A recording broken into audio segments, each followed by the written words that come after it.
Coming up on Ag Week TV. We look at a strong rural rescue program and an unusual rescue kit.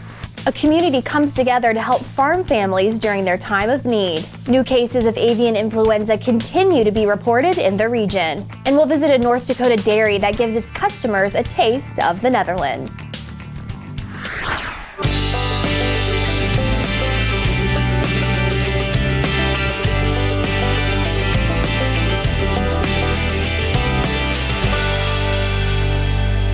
Welcome to Ag Week TV. I'm Emily Beal.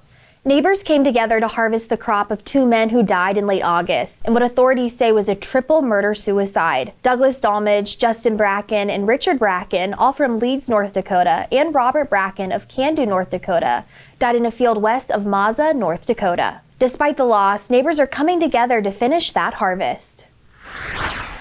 I guess Doug and I and the neighborhood, we're great friends, and no matter what, we want to come together and help each other. Brian Engstrom has known Doug Dolmage since childhood. In fact, their families go back a century.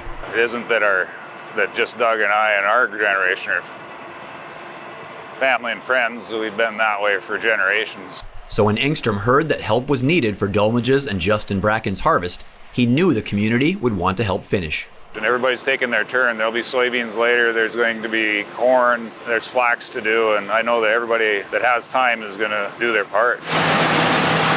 This is just what you do. When Tyler Sears, his brother and dad, heard about the tragedy, they knew they needed to help too. Anytime you see something like this happen, I don't know, it's not even a question. For me anyway, because I'm a helper, and any farmer would, come and help, because this kind of tragedy, it's just like an automatic thing that you just go help if help is needed. Lanny Moore manages Brian Engstrom's farm near Dolmage's. He says Dolmage was known across the state as he was active in the North Dakota Farm Bureau and was a popular seed dealer. Oh, he was a pioneer seed salesman for the area, and everybody knew him. Really a personable individual. I mean, I've had interactions with Doug all 12 years that I've worked here with Brian, and I don't know that you could ask for a nicer guy. And the friends say they'll keep coming back until the last field is harvested. I don't think there'll be any trouble finding people to help. Probably more people willing to help than there is things to do at times. Justin Bracken's fiancée, Paige Dykstra, who's expecting their first child together, says she hasn't been able to think about life without him. But she says she's grateful for the community's help and support. I mean, you look out into the field and you see the community coming together, combining the wheat for Doug and Justin. You can't thank them enough for the help that they've provided and will continue to provide.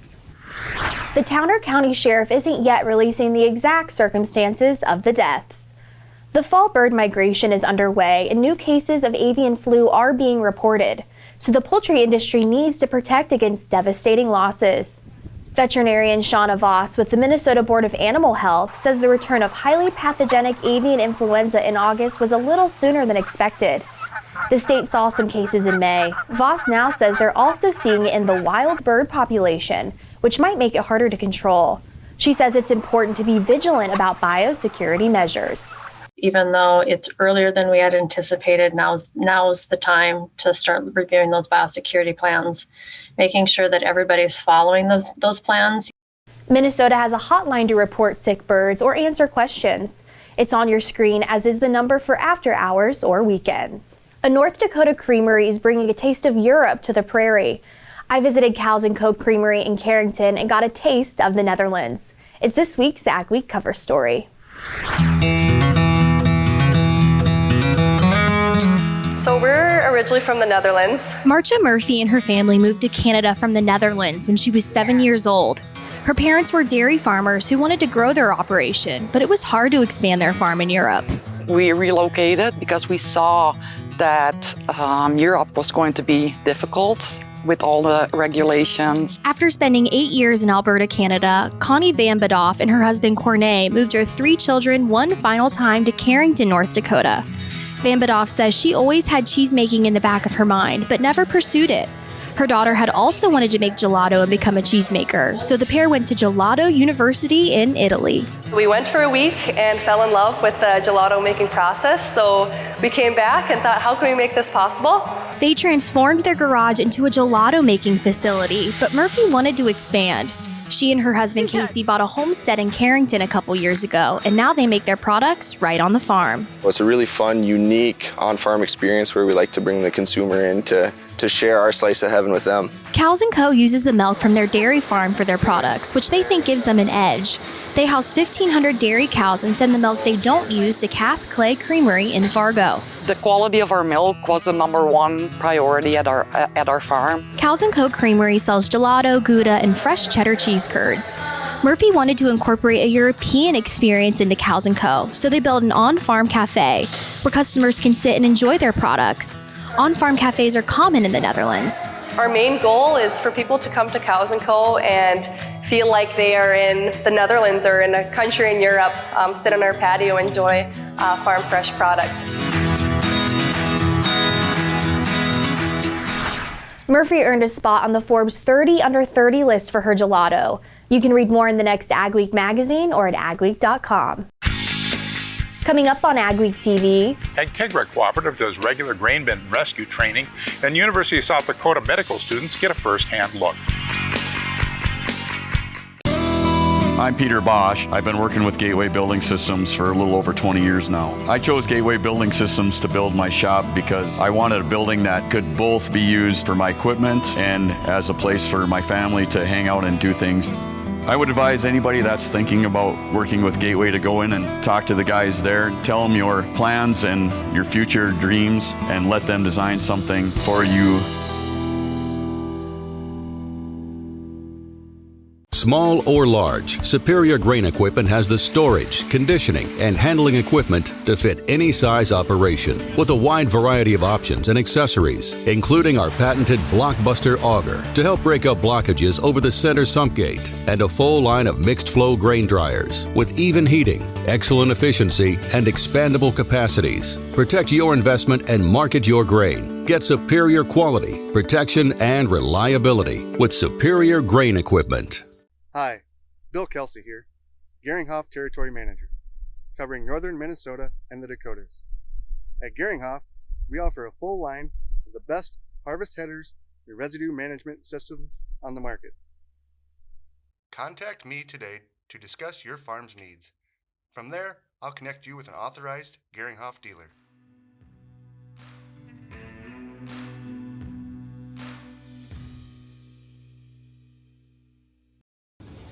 You can get the field results you want in varying conditions with the flexibility of the Summers VRT Renegade, featuring on-the-fly blade angle adjustment from 0 to 19 degrees. And if you want the simplicity of a super coulter with the ability to move a little dirt, you'll love the all-new Summers Super Coulter Samurai.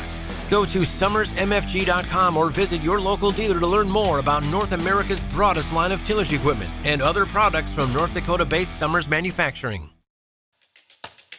All right, here's the free gift I got for opening up a checking account. Let's see what I got. Okay guys, so I got this portable DVD player. Yeah, I'm not sure why my bank would give me a tiny waffle maker. So it's a tumbler, but it doesn't fit in any of my cup holders. I wasn't even sure they still made these. Is it for kids? Is this for kids? Don't fall for the free gift. Find a bank that cares about what you really need. Cornerstone Bank. The farm can be a very dangerous place. So the University of South Dakota Medical School and Ag-Tegra, a major grain and agronomy cooperative in the Dakotas, are teaming up to provide training and equip people in health emergencies. Mikkel Pates has more on this life-saving program. We've done a fair amount of grain bin rescues. Cody Bond leads the co-op's technical rescue team and says there's often too little time and too much distance. It's good to keep the team sharp and to share their knowledge with future doctors who will tend to the rescued victims. We're doing it to prepare ourselves for any sort of emergency that we would respond to at Agtegra or our surrounding area. I think the whole ag sector is going to benefit from this. Dr. Matthew Owens is a rural physician and a training partner in the New Dakota Responder Program that gives a 3-hour training for immediate trauma care. He's seen the number of emergency medical providers drop during his medical career in South Dakota. He hopes programs like this one, training Agtegra employees and others region-wide, will help save lives. You know, farmers think about it. What happens if I'm out in the field and I have a bad laceration or I get pulled into a piece of equipment? And so we're allowing for this sort of training, so at least there's some early intervention, really improves outcomes. Owens also teaches disaster training at the University of South Dakota Medical School. He brought several USD medical students desiring rural careers to the Agtegra rescue training. We used oxygen in our last green bin engulfment. It gives us an idea of what's going on out here and how they get the patient to us. Agtegra and the USD Medical School are also involved in getting a special rescue kit into the country. This is what's called a ditch kit. It's got pretty much everything you need in the field. When accidents or things like this happen, everybody is kind of, what do we do? So it's nice to have training like this. So a co-op and a med school hope their efforts will make farmers and rural residents safer. For Ag Week, this is Mikkel Pates at Warner, South Dakota. Agtegra is paying employees across South Dakota to take the training course. It's September and our Follow a Farmer series is nearing the end of another growing season. Vance Johnson is one of the farmers we've been following since the spring. He grows corn, soybeans, wheat, and sugar beets near Breckenridge, Minnesota. The poor spring weather meant his wheat crop went in the latest he's ever planted, but it came off in August and produced about 45 to 50 bushels an acre of good quality wheat. Now he says he'd like to see the warm weather continue for his corn and soybeans. Some of the soybeans are just starting to turn here, it looks now this week, so I'd say they're on par for end of the month harvest here, end of September, so we'll see. And the corn looks to be end of September. We could probably get maturity. We just need September to behave for us. But a big problem now is he's starting to see water hemp in his sugar beet crop, as a lack of moisture prevented his pre-emerge herbicide from activating, and it's too late to try something else. 5 farms in southeast Minnesota are involved in a land stewardship research project geared to help farmers understand and use cutting-edge composting systems to build soil health naturally. We visited one near Lewiston, Minnesota. We have a dairy operation here. We're organic. We milk 150 cows and farm 750 acres. Dale Pangrack and his wife Carmen were science teachers before they bought this farm in 1979 and switched careers. But that interest in science continues to serve them on the farm, like learning how to develop biodiverse compost. They say it has cut down on the amount of fertilizer they have to buy and apply. We're trying to get away from that. We're trying to use the compost and let the soil biology do the work now instead of spoon feeding everything. Although we still do buy fertilizer, we're not there yet. It's a process and it takes time. The Pangracks is one of 5 farms participating in a compost research project led by the Land Stewardship Project. It's designed to help farmers use cutting-edge composting systems, like Johnson Sue's bioreactor system. The creators were there to demonstrate, and one benefit of its system is its low maintenance. Once you build it, you just check on it every so often, and then a year later you have this beautiful compost that looks like a decadent chocolate cake. That one bioreactor can do 350 acres of land. And the impact that it has on the ability to grow a plant is significant. In fact, Johnson says he's seen growers double their output. Shauna Langseth, the co-director of the Land Stewardship Project, says their main goal is to help farmers lower their dependence on fertilizer and reduce input costs. This is a way of them building their own fertility in the soil and really being reliant upon themselves to do that and saving money. Really, that's what it comes down to. Make sure our farms are viable for future generations. The project is funded by the Minnesota Ag Department. Coming up on Ag Week TV, it's hard to get into the farming business, but we'll meet a teenager who's determined to do it.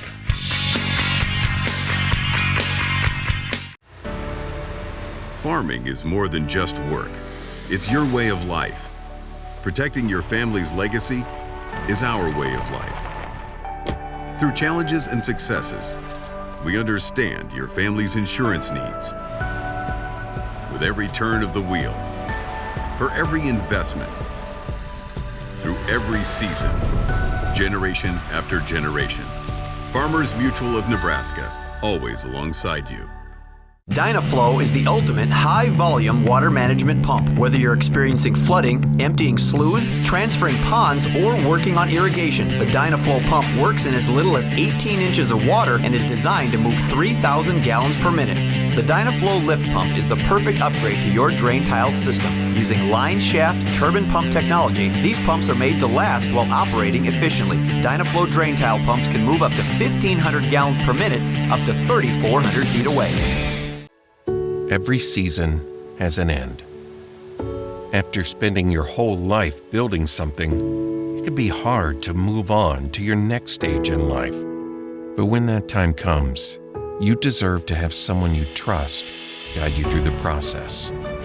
And by trusting us to pass on your legacy, it gives someone else the chance to create their own. Every auction has a story. Let us share yours. Saline can leave certain parts of a field unproductive, so North Dakota farmer Brad Kellerman was excited to try the product and see his soils come back to life. I really like the properties that it displays, and I'm going to keep working with it to try and improve the overall soil health, because if the soil health is not good, I don't think the crop is going to be good either. Kellerman has been pleased with the results of his soil since beginning to use Calcine. So I don't believe there's anything on the market that I've seen like Calcine that works in the soil the way it does. Satellite imagery, we looked at it, you can see exactly where the Calcine was. We have more growth in those areas. Gary Wagner farms in northwest Minnesota on a variety of different soil types. He says Calcine has helped his acres thrive and plans to continue to use Calcine in the future. To it, and we're becoming a believer.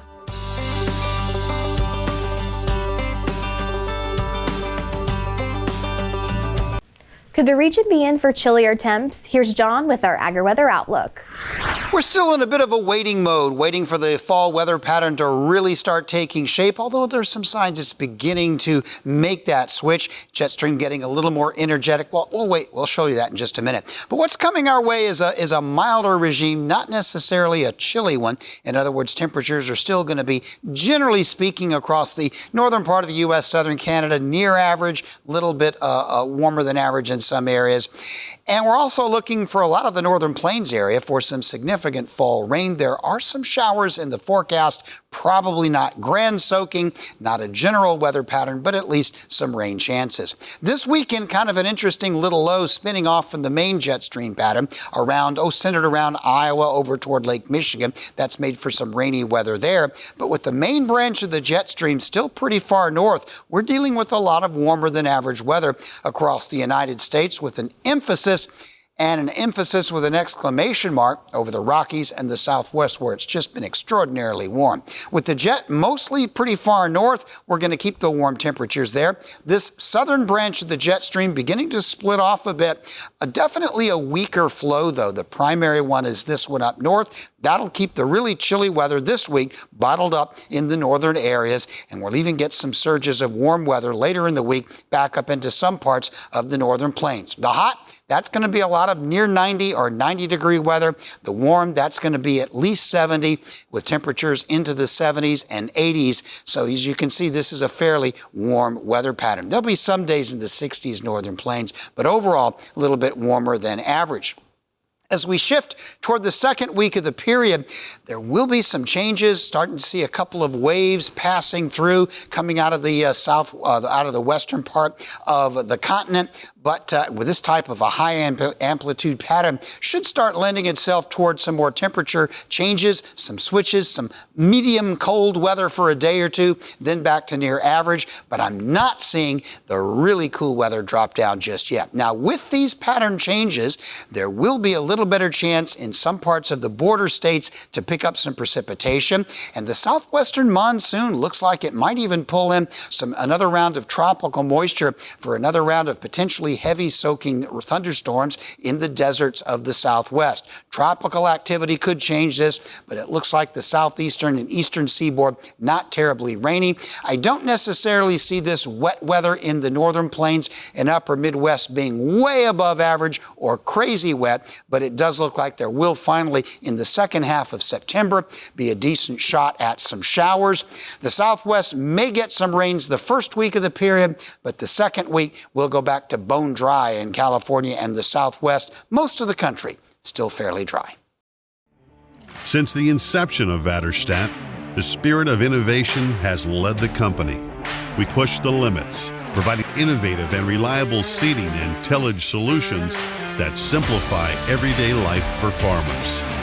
We continue to reimagine the capabilities and technology behind farm machinery, providing customers with a perfect emergence while maximizing their yields. We look forward to growing together. Last year's drought and this year's late planting season put some farmers behind schedule. But there's a new nano-liquid technology that could help play catch-up by delivering nutrients to your crops more efficiently. Let's take a look at how this new technology works. Erickson Custom Operations introduced AquaYield to the region in 2018. Farmers and producers alike have grown to appreciate this nano-liquid technology that's helped stretch their dollar thanks to AquaYield's impressive use rate. The use rate is like 4 ounces an acre, which is a very low use rate. AquaYield has also allowed farmers to lower their input costs while their yields continue to rise. I mean, really all from between $3 to possibly $8 on a per acre cost to you to try it. So very inexpensive. For more information, call the number or visit our website on the screen.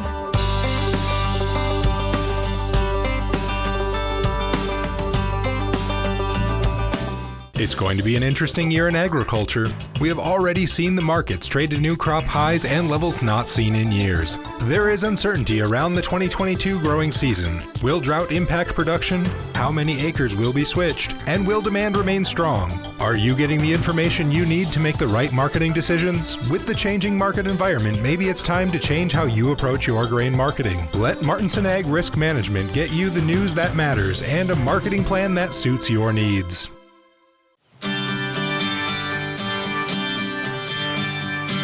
At Advanced Grain Handling Systems, we're your full-service grain dryer and bin project partner. We'll handle everything from start to finish. These guys are all in one. That was one of the big draws. They were the general. They took care of the electrical. They took care of the cement, took care of everything. Whether your next project is big or small, let our team help with it all. Visit advancedgrainhandling.com. Dylan Bakken may only be 17, but he spent years on Wilkin County, Minnesota farms, working the fields for others. Now, he hopes it's his time to farm. Just days away from starting his senior year in high school, Dylan Bakken heads out on this John Deere 4230 to cut a third crop of alfalfa. Another farmer is letting Dylan use this tractor, and he's headed out to cut hay in a field he doesn't own. But don't worry, Dylan already has a lifetime of experience farming. Right when I was born, basically, I knew I wanted to farm. Since he was a toddler. One of my neighbors, actually, like a mile north of me, he has a farm, and I'd go out there after school. I'd have to really beg my parents to let me get out there in the tractor with him. Dylan has been dreaming of being a farmer. His grandpa did it, and for the last several years, Dylan has been working for many local farmers while going to junior high and high school. And lately, bought an 8-row planter last winter. That's a John Deere. I go all green. Dylan has been buying up his own farm equipment. I started when I was I'd say 13, saving up from working with my neighbors and whatnot and moving snow up in Fargo. A tractor, planter, and this combine. No farmland yet, but he's hoping. I can't put any money towards land right now because I'm so young. So I figured put it towards equipment and go from there. So people have told Dylan he's crazy to think he can start farming on his own, but he is driven and won't give up until he has land of his own to call his own. He's hoping someone out there hears his story and is willing to work with him in helping this all become a reality. It was always a dream. I like seeing the crop grow from nothing and all your hard work come up to something in the fall.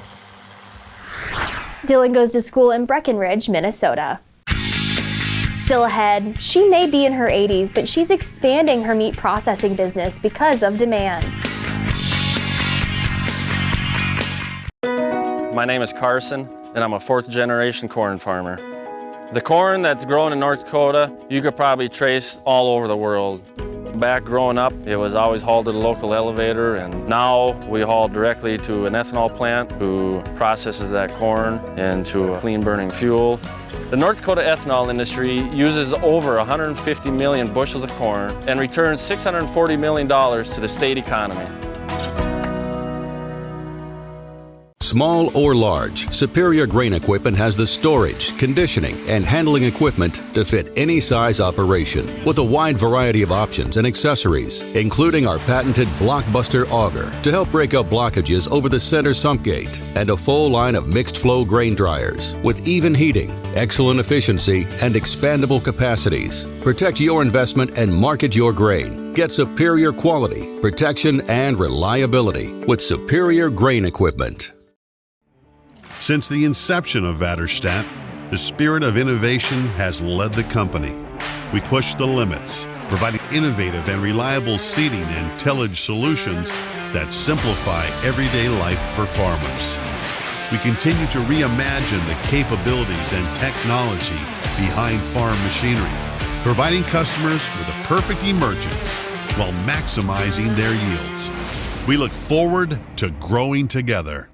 The team at North Star Ag is committed to quality and committed to you. We're not just a full-service dealer, we're farmers too, so we know you need the best machinery and services that'll keep you going all season long. We have the largest equipment inventory in the upper Midwest with a well-equipped parts and service department. So whether you need machinery tomorrow or parts today, stop in and experience what North Star Ag can offer on our website at northstar-ag.com or give us a call at 701-361-4790. Don't miss out on the equipment you'll need next season. Titan Machinery, your local Case IH dealer, has early order discounts on its full line of powerful, efficient, new Case IH equipment, including tractors, combines, and self-propelled sprayers. Get a great deal and ensure that you have the latest in productivity and technology. Supply chains are tight. Contact your Titan Machinery dealership today and find out how much you can save by ordering ahead. Titan Machinery, your local Case IH equipment experts. The Burt family has been in the meat processing business for 60 years, and recently they've been expanding to keep up with demand. Burt's Meats and Poultry is a family-owned business in Eota in southeast Minnesota. When the Burt family moved into the current shop downtown in 2001, it was set up to be a state-inspected facility. They set it up for federal USDA inspection in order to ship meat across state lines and internationally. Joanne Burt is still in charge of the operation in her mid-80s, and her sons Kai and Kermit run the day-to-day operations. Beef prices are high right now, but so is demand. Production has ramped up recently, so they've been expanding. We had to add on a couple more freezers, so we now got 4 freezers in here and 2 coolers when we started out with 1 of each. We've really expanded in that part. Joanne says she's not ready to retire, but she hopes her sons and then their children will continue to run the business. Stories you'll only see on agweek.com and in Ag Week magazine this week. Landowners in the Dakotas are facing lawsuits over their refusal to allow surveying for the proposed Summit carbon pipeline. And the Ag Innovation Campus in Crookston, Minnesota is closing in on completion of exterior construction. We appreciate you watching Ag Week TV. Remember to check us out daily on Facebook, Twitter, Instagram, and TikTok to keep up on all your ag news. Have a great week.